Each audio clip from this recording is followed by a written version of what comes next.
Primeiramente, gostaria de agradecer por todos estarem participando de mais um evento de promoção de saúde da Secretaria de Serviços Integrados de Saúde do MPF. Esse evento foi planejado e está sendo realizado de forma integrada entre a PRR1 e a Secretaria de Saúde da PGR. Eu sou Thaís Corrêa de Azevedo, sou chefe do Núcleo de Assistência à Saúde e Bem-Estar da Procuradoria Regional da Primeira Região, aqui em Brasília. E gostaria de lembrar que, além dos eventos de promoção de saúde do Ministério Público da União, todos vocês podem encontrar orientações confiáveis no portal de saúde, que está disponível no saúde.mpu.mp.br. Então, fica esse convite para vocês poderem verificar essas informações lá.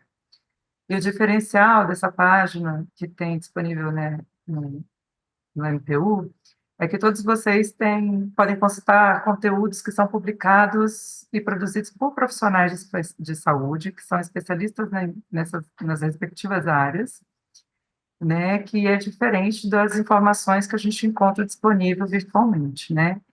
Então, esse nosso evento hoje, ele vai ter uma duração de 1 hora, e o objetivo é orientar os integrantes do MPF quanto à prevenção, os sintomas, os tipos de diagnóstico que estão disponíveis, os tratamentos que também estão disponíveis, né, nessa luta aí contra o câncer.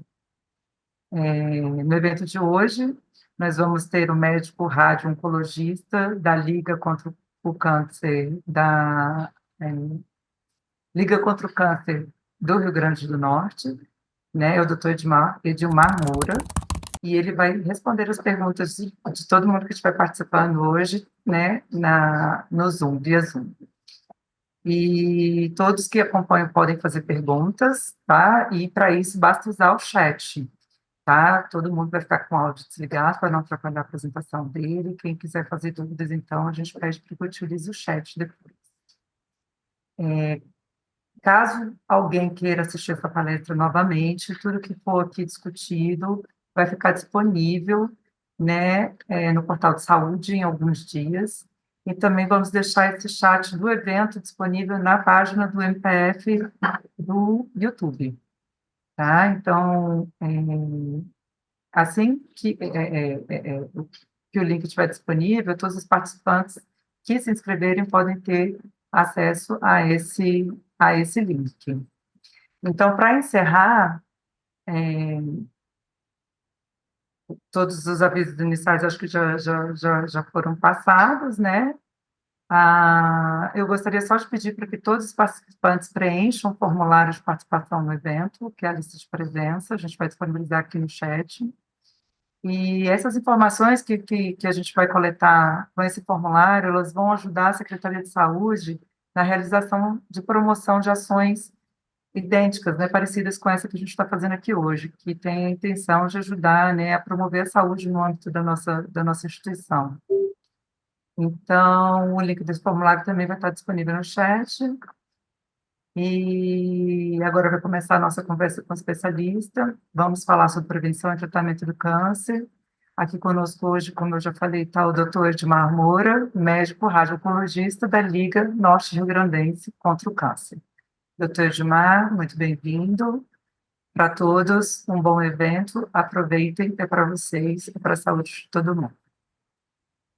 Obrigado pelo convite, obrigado a todos que estão aqui nos escutando, nos vendo, e vamos em frente, né? Vamos em frente e aproveitar o nosso tempo. Hoje a ideia é conversarmos um pouco. Meu nome é Edilmar, eu sou médico, radio-oncologista, trabalho hoje na Liga contra o Câncer em Natal, na área de assistência, na área de gestão, principalmente ligada à parte de ensino. Trabalho também em área universitária, principalmente na área de pós-graduação. Hoje, meus amigos, no Brasil, nós temos algo que todo mundo aqui conhece, que é o envelhecimento da população, e esse, sem dúvida, é a primeira mensagem. À medida que não morremos por outros motivos, como doenças infecciosas, graças à antibiótico terapia, doenças cardiovasculares, graças às intervenções, vamos tender a ter doenças crônico-degenerativas, entre elas o câncer. Então, o envelhecimento da população é necessariamente ligado ao maior número de câncer. O câncer em si é uma coisa que ocorre, na maioria das vezes, ao acaso. É muito comum o paciente perguntar, mas doutor, na minha família, ninguém nunca teve esse câncer de mama e eu tive? Sim, a grande maioria dos cânceres ocorre ao acaso. Mas hoje, nós vamos falar não daqueles 15, 20% que ocorrem geneticamente, mas daqueles que nós ajudamos ou proporcionamos uma maior probabilidade de ocorrer, que é graças a comportamentos e hábitos. Mas peguem essas mensagens que são importantes para a decisão de promoção à saúde e prevenção. A grande maioria dos cânceres ocorrem ao acaso. No Brasil e no mundo, essas são estatísticas do GlobalCan. A última grande estatística mundial é de 2020, esse é um site gratuito. Nós temos aqui, para as mulheres, no número, para as mulheres e homens, no número de casos novos, né, no mundo, o câncer mais comum no mundo é o câncer de mama. O segundo câncer mais comum no mundo é o câncer de pulmão. E o terceiro câncer mais comum no mundo é o câncer coloretal. Então vamos lá. Mama é o principal câncer. Pulmão, que é um câncer extremamente ligado ao tabagismo, que a gente vai falar muito, é o segundo tipo de câncer mais comum no planeta Terra. E o terceiro tipo de câncer mais comum no mundo é o câncer coloretal, que o mês, né, de atenção acabou de acabar, foi o mês de março, o azul, o lilás, o azul marinho de março, que é o mês de prevenção do câncer coloretal. Primeira mensagem, faça um teste em casa. Conversa com as pessoas que tenham mais de 50 anos de idade e perguntem se elas já fizeram uma colonoscopia de base, sem sintoma nenhum, como ação preventiva e profilática do câncer coloretal. Vocês vão ver que, independente dos pacientes estarem ou não ligados ao sistema público de saúde, a grande maioria não o fez. Então, primeira mensagem da tarde. Se você tem mais de 50 anos de idade, ou se você tem casos de câncer coloretal na família, você deve fazer isso antes dos 50 anos. A princípio, aos 45. Tem que fazer o primeiro exame de base, que chama-se colonoscopia, porque esse é o terceiro câncer mais comum no mundo. No mundo. Garanto que muitos aqui estão se perguntando, opa, eu estou nessa faixa etária e eu não fiz, né? Se eu vou aqui para o lado, aí eu mudo para mortalidade. Aquele câncer que é o segundo mais prevalente, extremamente ligado ao tabagismo, é o câncer que mais mata no planeta Terra, o câncer de pulmão. O segundo câncer que mais mata no planeta Terra, o câncer coloretal. Daí, eu inicio a aula já falando sobre a prevenção, o diagnóstico precoce de um eventual câncer coloretal com a colonoscopia em qualquer ser humano que tenha mais de 50 anos precisa fazer esse exame de base. Vamos seguir, que à medida que for passando eu vou dando mais algumas informações, tá? Meus amigos, as estimativas mostram que nos próximos anos nós teremos, por N motivos, um aumento significativo no número de novos casos. Se não vejamos aqui, ó, no mundo, nós tínhamos uma expectativa que em 2020 nós tínhamos pouco mais de 19 milhões de casos. Para 2040, essa expectativa aumenta em mais de 56%. Se nós falarmos aqui para o Brasil, a expectativa é que nós tenhamos um aumento de 66% nos números novos de casos. Era em 2020, 592 mil casos, está para 2024 em 750 mil casos, e previsto, acredito eu, subestimado para 2040, cerca de 1 milhão de casos no Brasil. Por que está aumentando? Nossa vida moderna, que é sedentária, com alimentação muitas vezes de não tão grande qualidade. Nós estamos vivendo mais envelhecimento da população. E em relação ao mundo, por que é que o Brasil teria um número relativo maior de casos, né? O mundo aumentaria aqui por essa publicação 56% e o Brasil 67%. Por isso aqui, meus amigos, infelizmente, quanto menor o índice de desenvolvimento humano de uma população, maior tende a ser o aumento dos números de casos. Países paupérrimos aqui, que têm índices de IDH abaixo de 1, tendem a ter nos próximos 20 anos o dobro do número de casos. O Brasil está aqui entre médio e alto, né? 3,7, 3,4 de IDH. Então, nós temos aí em torno de 50 a 60. Ou seja, a tendência é de aumentar e aumentar mais nas populações mais pobres. Isso é um problema de saúde pública. O Instituto Nacional do Câncer é a representatividade nacional, hospitalar, federal para o câncer. A última publicação que nós temos de epidemiologia é de 2022. Nós temos no Brasil uma grande subestimação dos reais números de câncer. Isso é ruim, porque a nível de saúde pública, se não tem os números, eu invisto cada vez menos. Então, nós não temos números publicados em 2023 e já estamos em 2024. A previsão para o triênio foi essa, de 704 mil novos casos por ano entre 2023 e 2025. Vamos para o Brasil em si. Então, nós estamos aqui na última publicação, que foi em novembro de 2022. Para o Brasil, dividindo agora em homens e mulheres, o câncer mais comum para os homens é o câncer de próstata. E o segundo quem é? Colo e reto. Depois, pulmão, em seguida, estômago. Para a mulher, o câncer mais prevalente é o câncer de mama. Quem é o segundo? Colo e reto. Terceiro, colo de útero. Quarto, pulmão. O que é que eu vou colocar aqui nessas informações, deixando aí uma pulga atrás na orelha para vocês me perguntarem.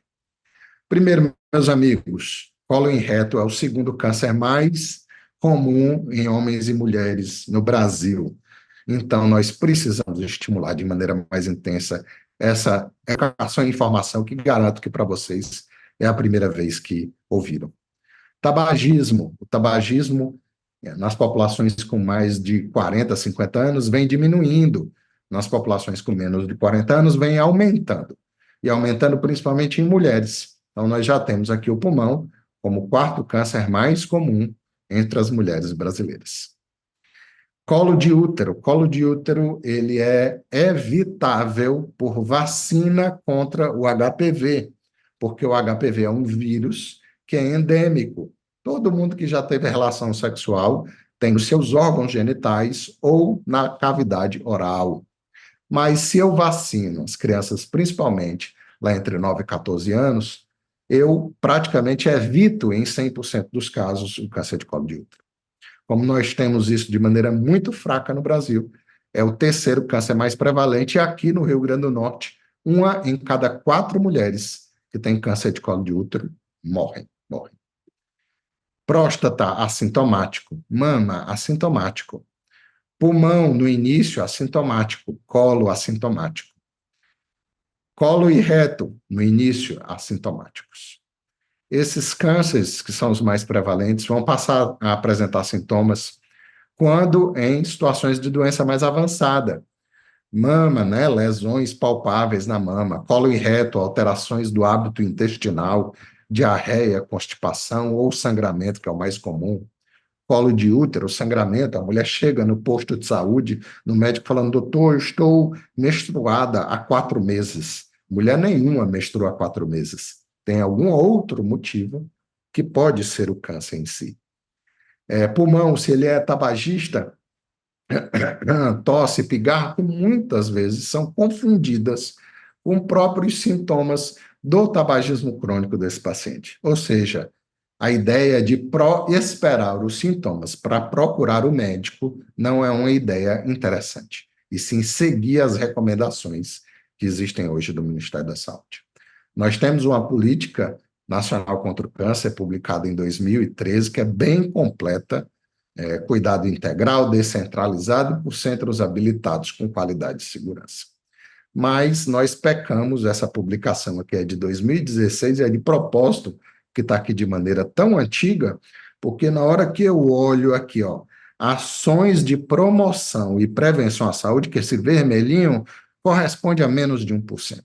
Então, em 2016, nós investimos menos de 1% das despesas em saúde, em promoção e prevenção. E aí, em saúde, a gente sempre colhe ou paga com 5 a 10 anos. A realidade atual de hoje é fruto de um histórico de pouco investimento em educação, que é muito mais barato do que tratamento. Ó.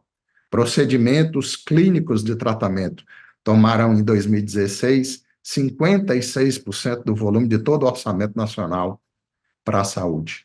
Procedimentos cirúrgicos, mais de 30%. E lamento informar que a realidade de hoje ainda é bem próxima a essa, né? Então, sem promoção e prevenção à saúde, tudo se torna muito caro.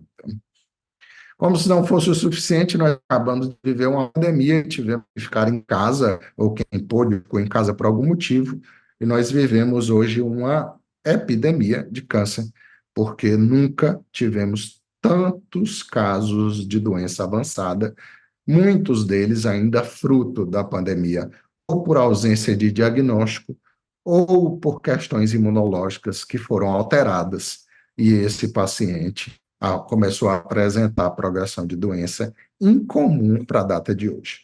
Nós estudamos intensamente isso e só o tempo vai dizer quais os reais impactos na oncologia do processo pandêmico que passamos. Aqui nós estamos na Liga contra o Câncer, que é um CACOM, que tem foco em oncologia, existem alguns dentro do país, quase 70% da assistência oncológica SUS no Brasil está dentro das santas casas e filantrópicos, como a Liga UE. Isso. O Parque Tecnológico e o Parque de Tratamento para o Câncer, ele fica ali entre a cirurgia. Cirurgia é, muitas vezes, o primeiro caminho para o diagnóstico e o primeiro caminho para o tratamento, né? Nós precisamos aí de muita tecnologia hoje para cada vez mais evoluir dentro dessas cirurgias, seja nas cirurgias a céu aberto, seja na laparoscopia ou nas cirurgias robóticas, né? Mas o cirurgião é, de maneira geral, o primeiro profissional que vocês procuram. Se não, vejamos, né? Eu quero fazer minha prevenção para o câncer de mama, eu vou a um mastologista. Eu quero fazer minha prevenção a um câncer de próstata, eu vou a um urologista. Eu tenho uma imagem num raio-x de tórax, ou numa tomografia suspeita, vou a um pneumologista, a um cirurgião torácico. Então, são profissionais muito importantes no processo de diagnóstico. A quimioterapia ou a oncologia clínica é, sem dúvida, hoje, a área que mais cresce, de maior investimento, de maior mudança nos últimos anos. Todo mundo aqui tem a ideia de que o paciente foi fazer quimioterapia e caiu o cabelo, principalmente por causa dos remédios ligados ao câncer de mama, né? São os quimioterápicos. Quimioterápicos, uma série, inúmeros remédios que estão sobre esse nome de quimioterapia. Qual que é o problema e o benefício? O benefício é que ainda é muito útil, tem ação contra a célula cancerígena. O malefício é que eles são pouco específicos. Eu dou o remédio na veia do paciente, mata lá o câncer, mas cai o cabelo, tem diarreia, cai as unhas, ou seja, atinge uma série de estruturas normais. O que é que nos últimos 10 ou 15 anos vem acontecendo?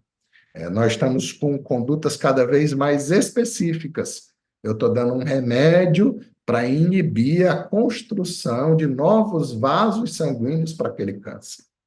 Ou então eu estou dando um remédio para poder se ligar em algum receptor lá da célula de câncer, de modo que o sistema imunológico passe a reconhecer, né, a dizer, opa, você não é normal, não, você é diferente. O nome disso é imunoterapia, que vem aí mudando a oncologia, trazendo sobrevida ou cura a muitos pacientes que há 5, 10, 15 anos atrás eram considerados incuráveis. Então, a oncologia clínica, os medicamentos de quimioterapia ainda existem, esses são muito úteis, mas a imunoterapia e a terapia-alvo é o que vem aí realmente trazendo resultados. Problema, custo, né? Todas essas moléculas para entrar no sistema público de saúde demoram muito, são muito caras. Para entrar dentro da ANS demoram muito, são muito caras. E as vias judiciais acabam trazendo custo ou para o Estado ou para o plano de saúde, que absolutamente estavam fora do orçamento. Eu estou falando aqui de custos que variam aqui na casa de 30, 50, 100, 150 mil por mês por paciente. Então, é impactante para qualquer orçamento. Tem muita coisa nova pela frente, gente. Para vocês terem ideia, eu vou tentar traduzir isso aqui para vocês de uma coisa chamada carcel. Hoje, nós tiramos sangue do paciente, tiramos um pedaço do tumor.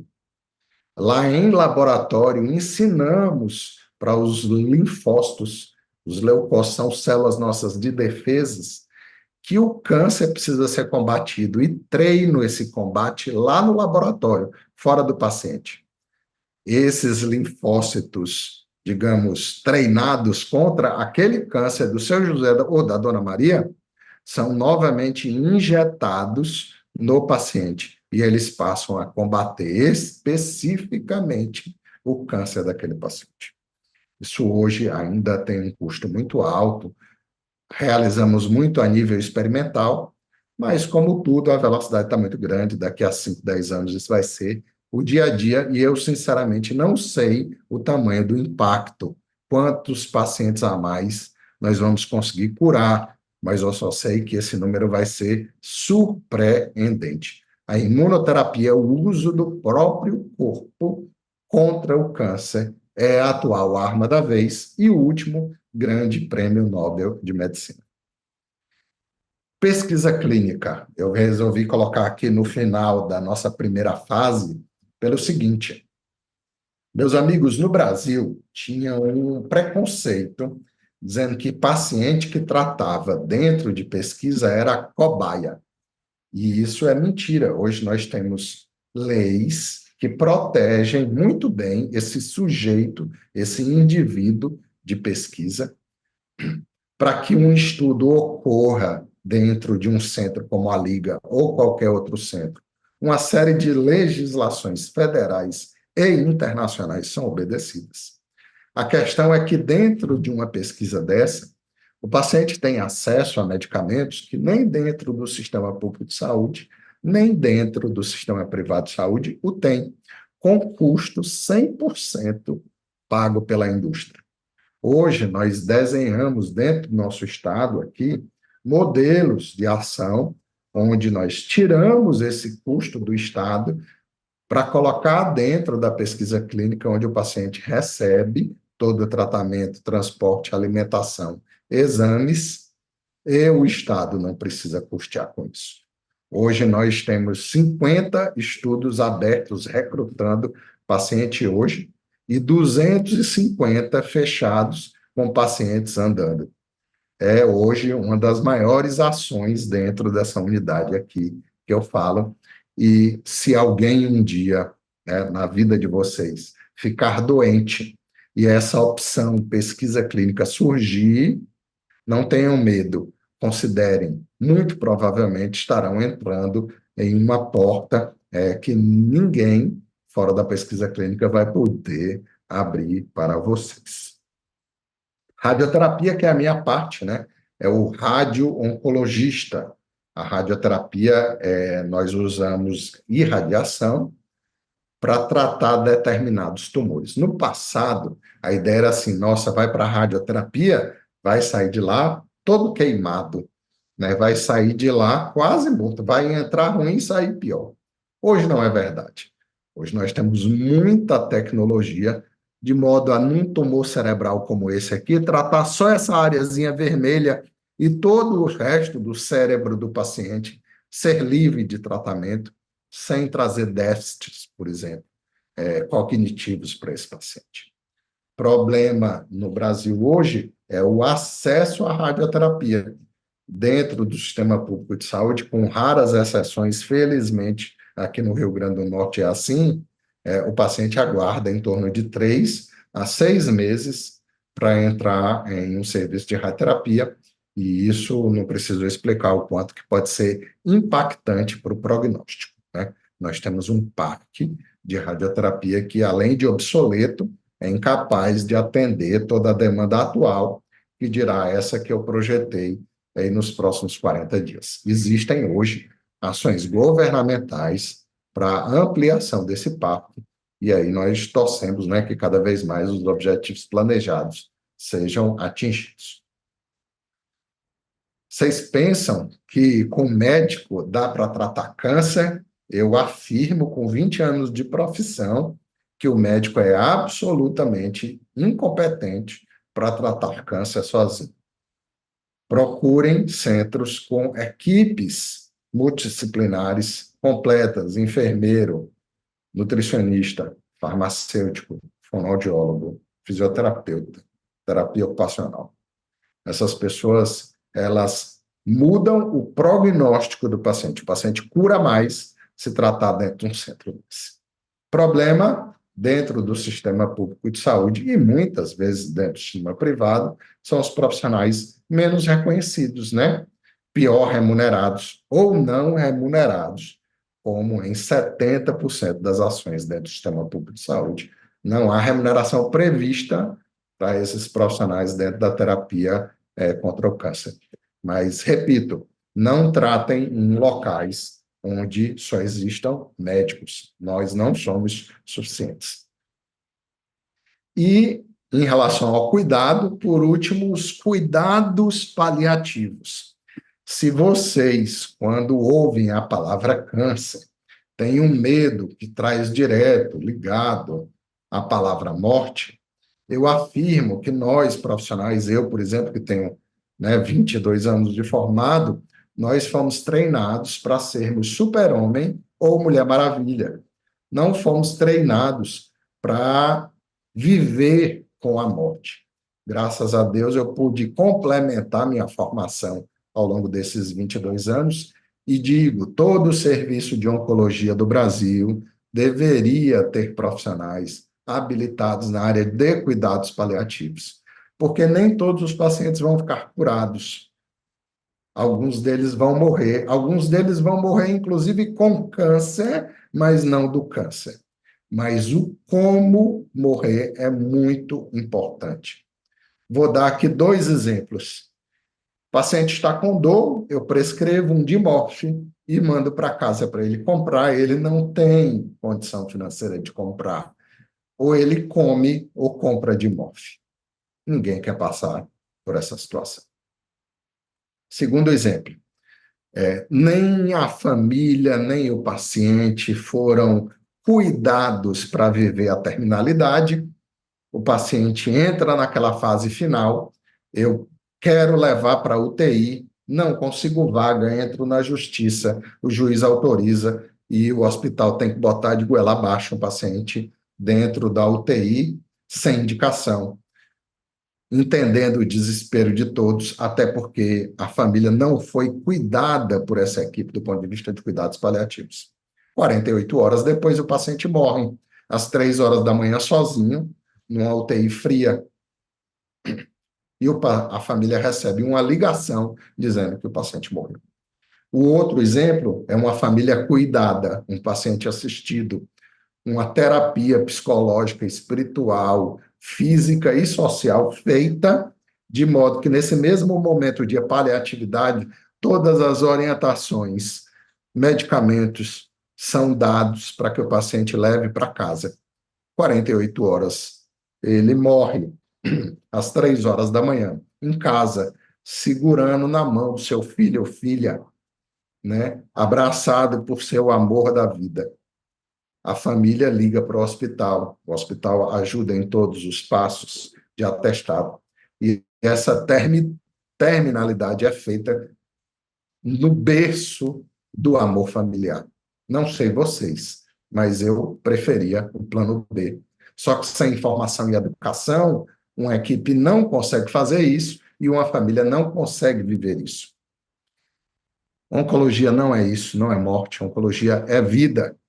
Terminalidade, se eu perguntasse para vocês aqui, quem dessas mulheres aqui, ou homens, são terminais? Todos, todos, né? Chama um grupo chamado paliativos. Só que a terminalidade não é isso aqui. É isso aqui também. É felicidade, é vida.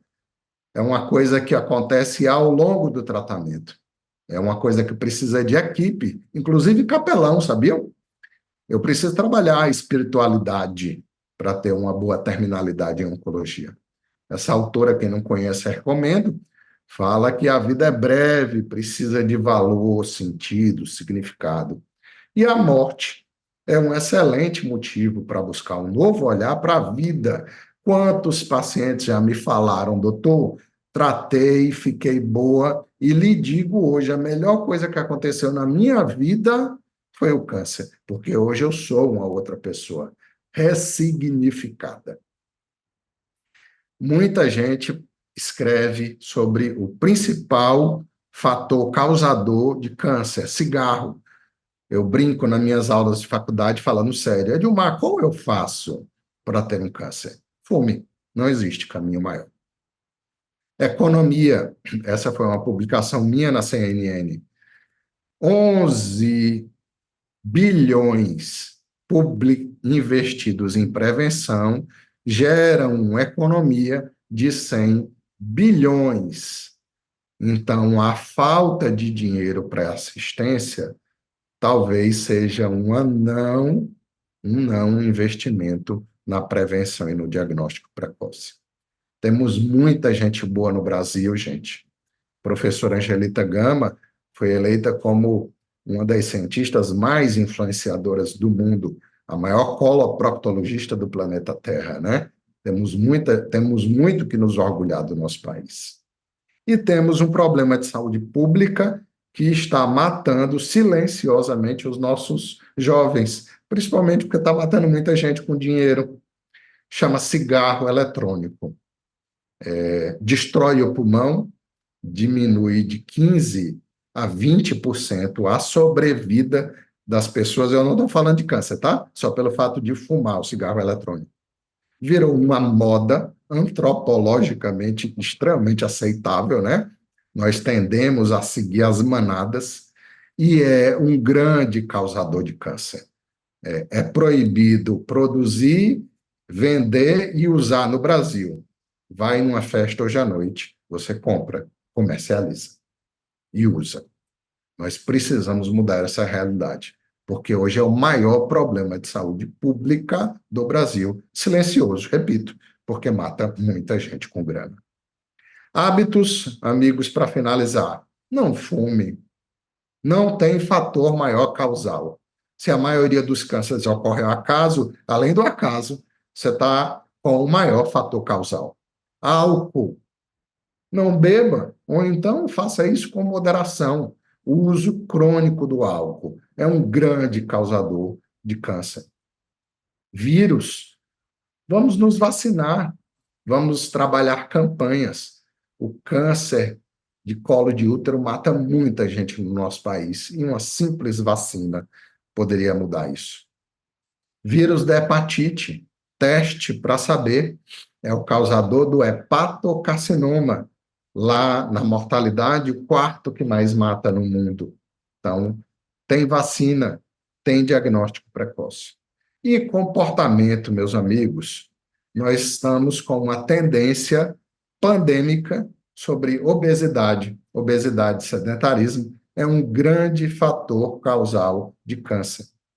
E, por último, o conjunto, né? Boa alimentação, atividade física, protetor solar. Não falei aqui de câncer de pele, porque ele é disparado o câncer mais comum. E nós vivemos aí num país, né, cheio de sol, protetor solar e felicidade. A tristeza, a depressão, os problemas crônicos mentais, comprovadamente hoje, diminuem a imunidade e facilitam o processo de adoecimento de câncer e também de recidiva. Uma vez eu tive câncer, passei por determinado momento muito difícil na minha vida, minha felicidade foi embora. Um ano depois eu estava com uma recidiva. Isso em publicações de psicologia é claramente ligado como um fator direto causal, tá? Vamos acordar e viver, porque morrer todos vamos, né? A gente precisa decidir como vamos viver. Nós estamos aqui na Liga contra o Câncer, lutando contra o câncer, lutando para expandir dentro de uma realidade 70% SUS, 30% de convênio, mas eu diria que a gente está aí conseguindo um dos nossos maiores objetivos e lemas da instituição, que é o melhor sempre, não de ser o melhor, mas de dar o nosso melhor para todo mundo que assim nos procura. Eu acho que ainda temos aí uns 20 minutos, né?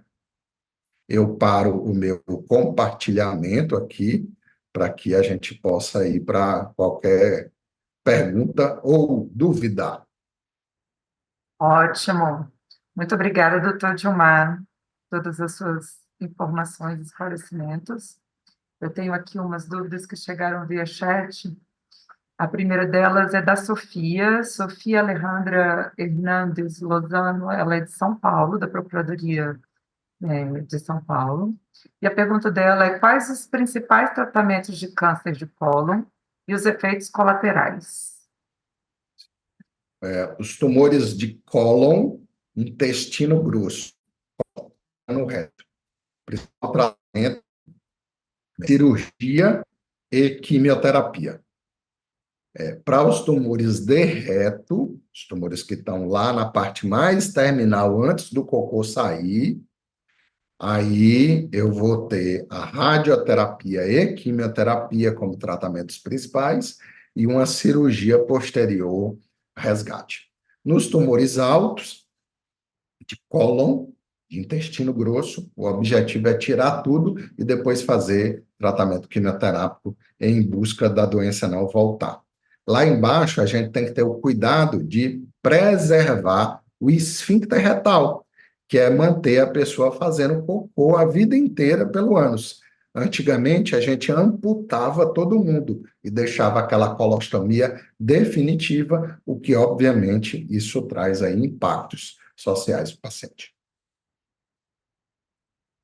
E ela perguntou também sobre os efeitos colaterais desses tratamentos. Os tratamentos que ligam à cirurgia, quando eu tiro o intestino do paciente, eu geralmente trago uma coisa chamada de síndrome do intestino curto, que é eu ter alimentação e defecação num tempo menor, e mais defecação com consistência líquida e pastosa. Em relação aos quimioterápicos e radioterapia, são geralmente alterações do hábito intestinal, principalmente diarreia, além disso, cólicas, náuseas, pelo fato de estar tratando ali a região do abdômen.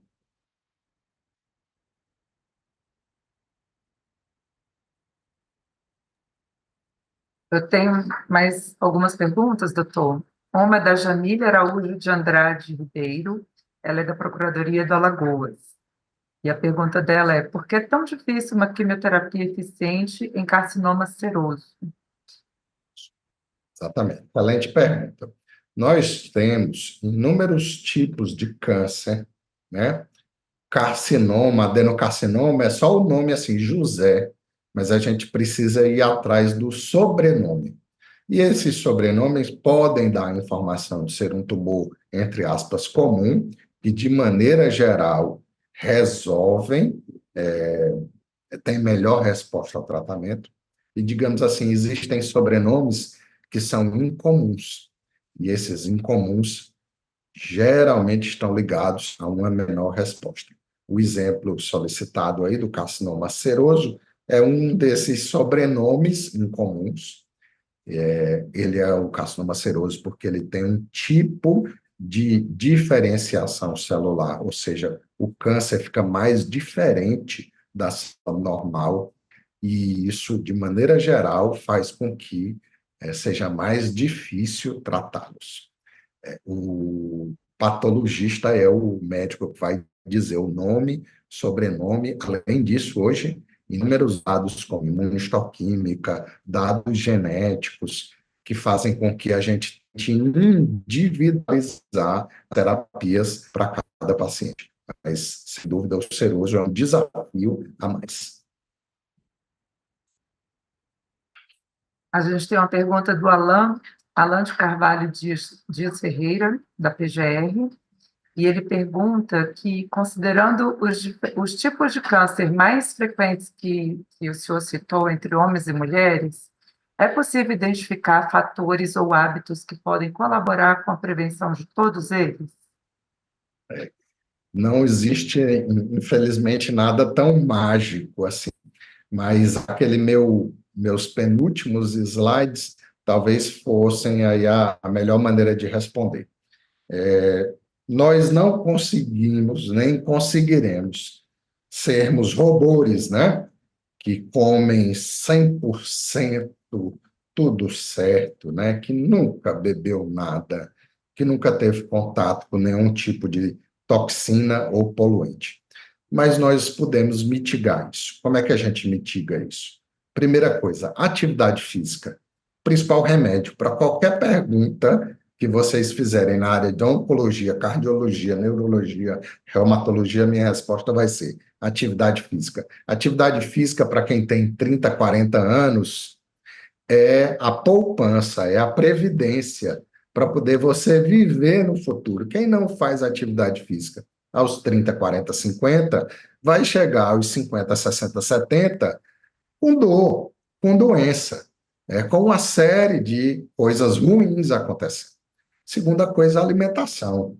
É lógico que uma gordura, que um negócio é gostoso, mas o meu dia a dia tem que ser balanceado. As verduras e frutas são riquíssimas em vitaminas, sais minerais que agem como anti-inflamatório e diminuem minhas dores, meus reumatismos, meu Parkinson, meu câncer. Só que isso tem que ser ao longo da vida. Faz 30 anos, então, que eu estou com uma dieta boa. Isso, com certeza, vai lhe dar aí menores chances, não aniquila, mas menores chances de desenvolver um câncer em si. E o terceiro, meus amigos, é a cabeça, viu? Não adianta nada, não adianta nada. Se nós, atividade física, fizermos, boa alimentação tenhamos, a cabeça está triste, ou com raiva, ou estressado, ou preocupado com a grama do vizinho, ou seja, não há paz. Se não há paz, o nosso corpo todo não entra em equilíbrio, em harmonia, e o sistema imunológico acaba não trabalhando no seu potencial máximo. A baixa do sistema imunológico é um dos principais hiatos, flancos para o aparecimento de câncer. Um exemplo claro e extremo é o paciente que tem contato com o vírus do HIV, desenvolve a AIDS por baixa da imunidade. Existe uma série de doenças oncológicas que são muito mais frequentes nesse grupo, e o motivo principal é a baixa ação da atividade imunológica. Então, a atividade imunológica alta vem da alimentação, da atividade física, mas de uma boa cabeça. E aí, a boa cabeça é individual de cada um. Alguns é religião, alguns é família, alguns é trabalho, mas de maneira geral é o equilíbrio entre tudo que a gente precisa fazer. Eu garanto que todo mundo está aqui me assistindo, trabalha e tem muita coisa na vida, né, hoje. A gente tem uma pergunta da Ruth Rodrigues Tabazenki. Ela também é da PGR e ela pergunta, doutor Dilma, uma vez extraído o câncer de pele, com resultado de exame que indica que houver borda livre sem o câncer, é um indicador de que a doença naquela região não mais existe e não há possibilidade de reincidência? Isso é praticamente 100% verdadeiro se nós estivermos falando dos carcinomas epidermoides ou carcinomas basocelulares, que são os mais comuns, mais de 90% dos cânceres de pele. Operou com margem livre, está tratado, protetor solar, bloqueio físico solar, para que a gente diminua a chance de reincidência. O único senão aí é se aquele nome e sobrenome que eu falei vier escrito melanoma, que é um câncer de pele, mas com uma alta agressividade. Aí eu preciso de outros fatores para saber se, além da cirurgia com bordas margens livres, eu preciso de algum outro tipo de terapia. Isso é para o melanoma. Para os outros cânceres de pele, essa afirmativa ou pergunta é absolutamente verdadeira. Ah, temos uma pergunta de Tereza Livramento Cisnando Almeida, ela é da Procuradoria do Pernambuco, e ela pergunta: existem estudos entre cannabis e câncer? Existe, sim. Não existe estudo do ponto de vista de causalidade, né? O paciente ou o indivíduo faz uso da maconha recreativa e por isso ele teve câncer. Não, não existe essa relação direta em si. Eu, particularmente, não vou perder a oportunidade de dizer que sou contra o uso da maconha recreativa, porque existem inúmeras outras patologias vindas disso, inclusive a esquizofrenia, que muita gente não entende e que é absolutamente potencializada pelo uso da maconha recreativa e que está fora da grande maioria das discussões que, pelo menos, eu presencio aí sobre ética ou legalidade do uso em si.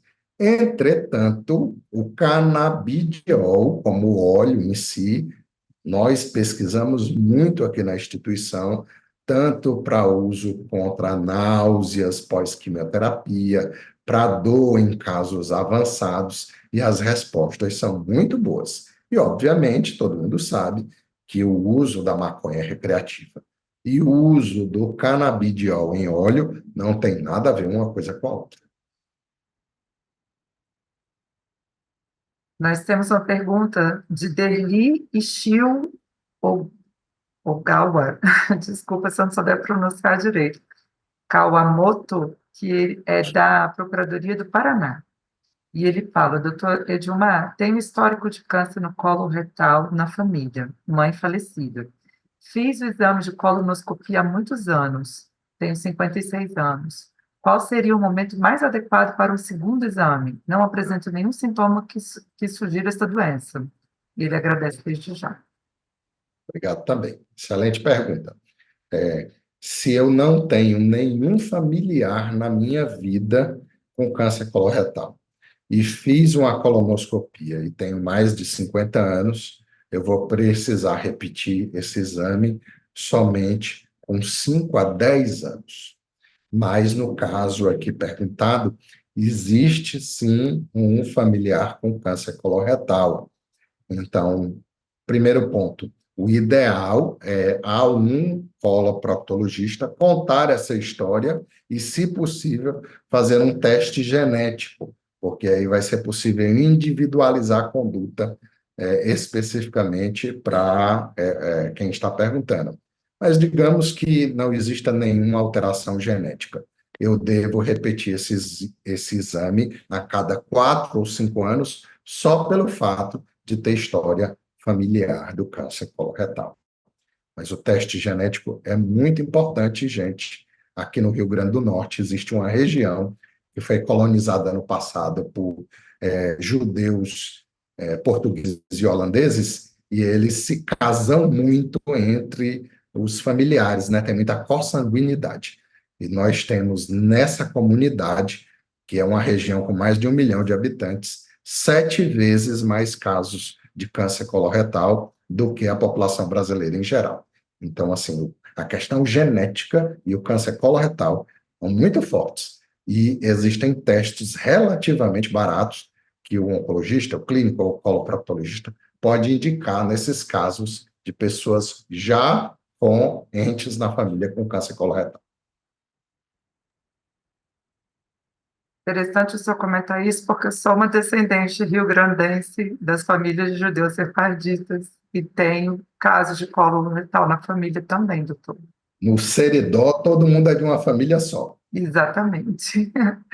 Bom, temos mais uma pergunta de Jamília Araújo de Andrade Ribeiro, ela é de Alagoas. Ela fala que na família dela já teve mulheres com câncer de útero e ovário com resultado de morte. E ela tem vontade de tirar o útero e ovários para prevenção, já que ela tem filhos. O que o senhor tem a dizer sobre? E ela termina dizendo que outras mulheres com histórico parecido familiar que conheceu, em rede de apoio, pensam da mesma forma.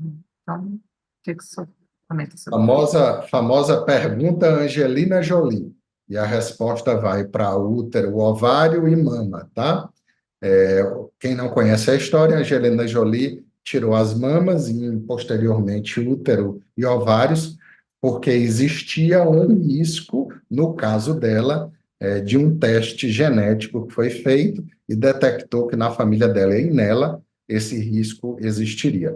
Então, é muito importante que, diante dessa ansiedade ou da presença de casos na família, a visita a um ginecologista para que seja individualizado o fato e um teste genético feito é o melhor caminho, porque hoje não é recomendável que só porque eu tive um caso, eu vou tirar a mama, ou vou tirar o útero, ou vou tirar o ovário, porque eu quero me prevenir.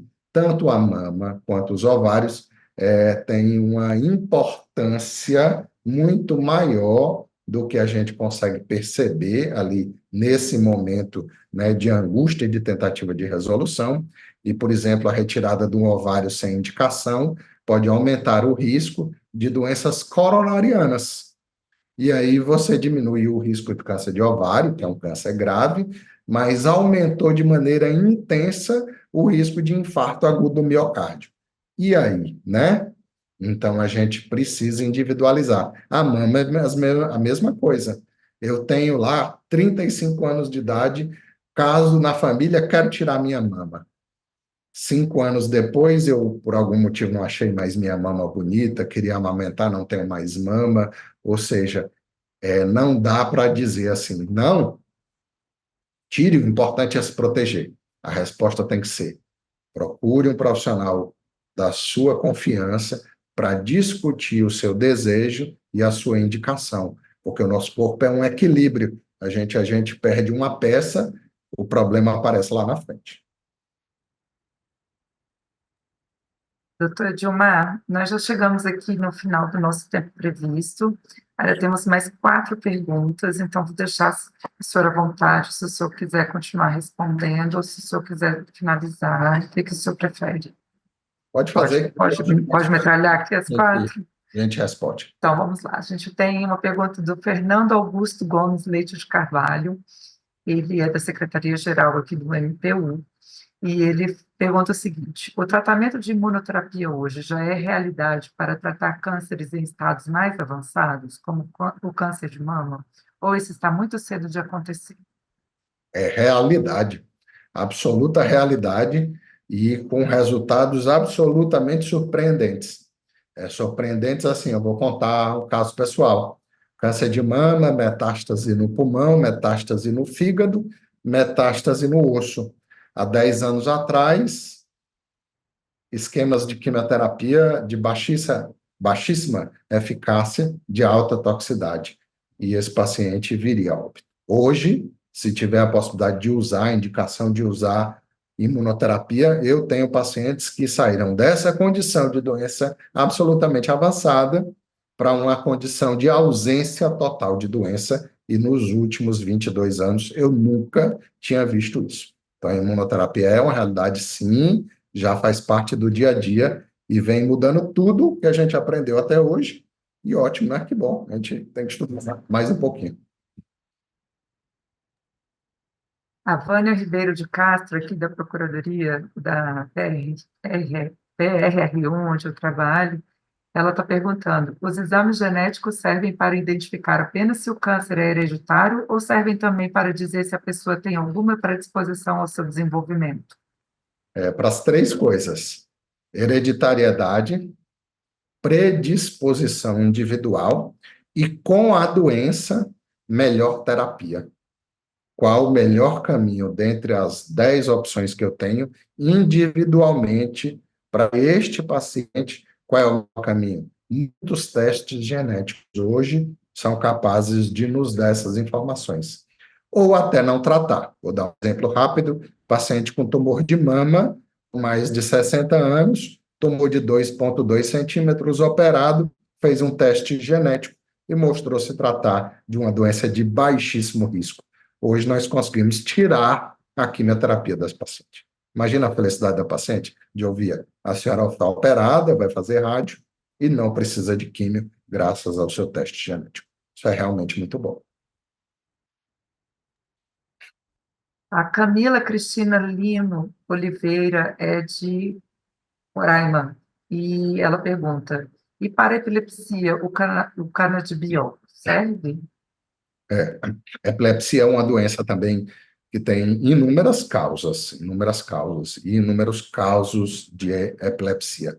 Para alguns deles, o canabidiol vem se demonstrando muito bons, principalmente o que a gente chama de epilepsia ou quadros convulsivos graves, né? O canabidiol ele tem sido, na verdade, um divisor de água nessas famílias e tem muitos casos aí de dificuldade de acesso, né? Hoje, cada vez menos, graças a Deus, mas principalmente para os casos graves, tem sido um divisor de águas. Mas, de novo, não é para tudo nem para todos.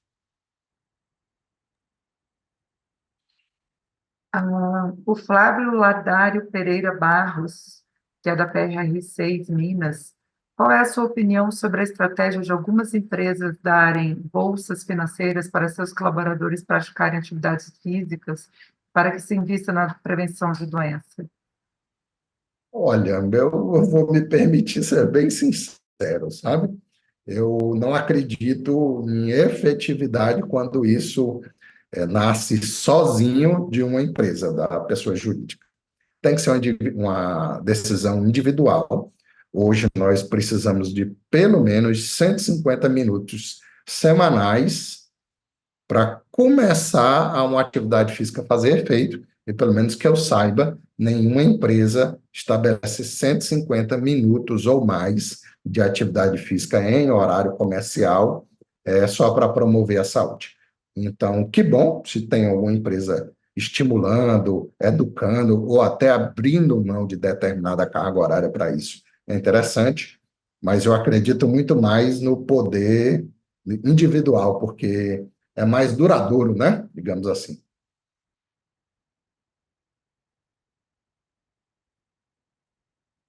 Tá sem som, Thaís. Pronto, deixa eu corrigir um erro aqui, que a Camila, na verdade, é de Rondônia, não de Roraima, que perguntou sobre a epilepsia.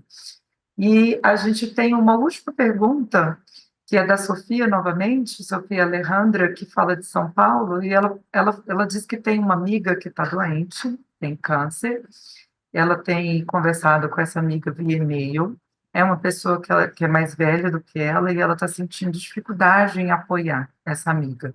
E ela pergunta, para finalizar, é a última pergunta: como apoiar um amigo com câncer que mora à distância? Eu me permita a brincadeira séria, né? Quando me perguntam isso no consultório e eu tenho alguma intimidade com o paciente ou familiar, eu digo que até as Casas Bahia mandam mensagem. Então, vamos ligar, ou ir lá, ou fazer uma videochamada e conversar.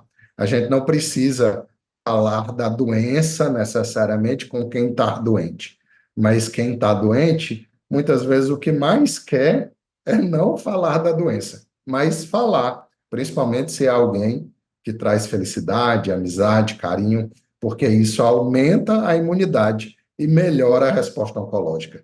Então, foi uma pergunta maravilhosa. ligar para ela, conversar com ela, fazer o bem, pode destruir mais 1 milhãozinho de células cancerígenas lá, só pelo fato de aumentar a imunidade dela.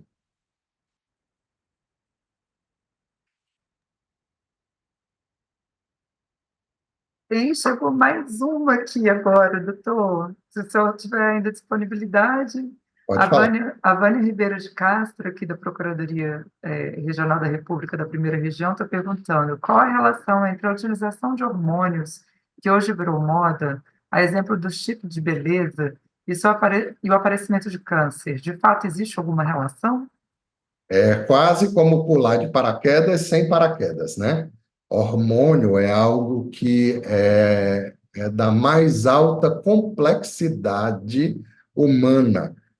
É um equilíbrio assim que só pode ter sido criado por Deus. Aí a gente vem e muda tudo, seja porque quer ficar mais forte, mais magro, seja porque foi publicado numa revista científica muito famosa, tipo Veja ou Isto É, ou saiu num dos sites médicos mais famosos do mundo, tipo Instagram. Então, vamos evitar a intervenção sobre aquilo que Deus fez tão equilibrado, né? O que a gente precisa fazer realmente é atividade física, boa alimentação, buscar felicidade, fazer o bem e entender que, graças a Deus, a gente envelhece. Só tem uma maneira de não envelhecer, que é morrer. Mas essas intervenções, tipo chip da beleza e outras, toda grandes insanidades que vejam, infelizmente eu tenho várias histórias de quanto isso pode temporariamente ter melhorado alguma coisa na cabeça da pessoa, mas diminuído o tempo de vida por um desequilíbrio que cobra um preço no futuro. Então, minha resposta é: vamos não, vamos não. Né? O chip da beleza é uma boa fruta e uma bela atividade física. Doutor Dilma, a gente chegou ao final das nossas perguntas. Eu tenho que agradecer, em nome da instituição do MTF, a sua participação, né, o senhor ter disponibilizado o seu tempo, que com certeza é corrido, uma pessoa que trabalha como o senhor, dedicado a um assunto tão sério, tão grave, que envolve tantas coisas diferentes, né, tantas vertentes diferentes na vida de uma pessoa, né, que precisa lidar com o medo, precisa lidar com a ansiedade, precisa lidar com a família, enfim, e o senhor ter se dedicado aqui para a gente, para poder, né, trazer essas informações para a nossa instituição, a gente só tem a agradecer. E vou deixar para você fazer as suas considerações finais, agradecer a todos os participantes por terem colocado suas perguntas, por terem ficado conosco até o final. E quem sabe, muito em breve, podemos contar novamente com o senhor. Muito obrigada. Obrigado também, Thaís. Obrigado pelo convite, a presença de todos. Espero que as informações aqui sejam ou tenham sido úteis para vocês ou para aquelas pessoas que vocês amam.